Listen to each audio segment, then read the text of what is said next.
Hey everybody, KC here. Two things on my mind this morning. First of all, I was reading a story in a New York website called The Gothamist about all these sort of roving underground parties that are taking place in this city.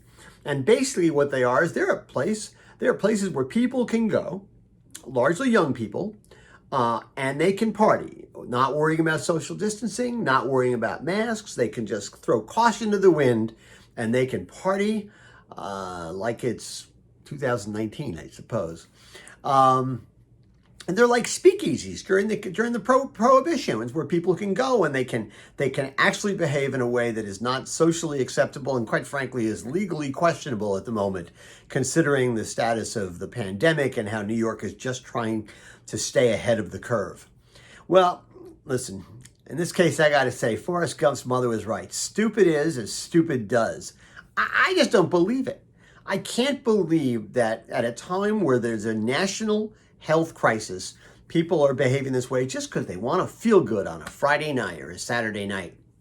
Now, listen, I guess some of it is generational, but I don't want to make this just about young people because, hey, listen, I did lots of stupid stuff when I was their age too.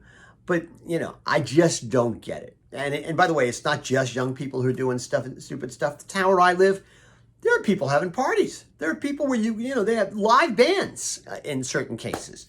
People behaving like, it's all over. Like I said, I don't get it. I don't understand why they're not taking the pandemic seriously. Now, listen, clearly I do take it seriously, which leads me to my other point. I've gotten a few emails recently that have accused me of letting Morning Newsbeat go off in a direction that A, they don't like, and B, is inconsistent with Morning Newsbeat's longtime mission. I can't help if they don't like it, but I think what I've been doing on Morning Newsbeat, quite frankly, is consistent with the mission. And what it really comes down to is they don't like the coverage of the coronavirus. They think I'm spending way too much time covering it, and they think that by doing so, I'm going down a political road that I should not be going down. Well, I'd like to suggest that, first of all, I don't think I'm going down a political road at all. In fact, I've done my level best in those stories, in those pieces that I've been doing every day since early March, to try to not get political, try to focus on the facts as I know them, and try and focus on the science and not get involved in the politics best I can.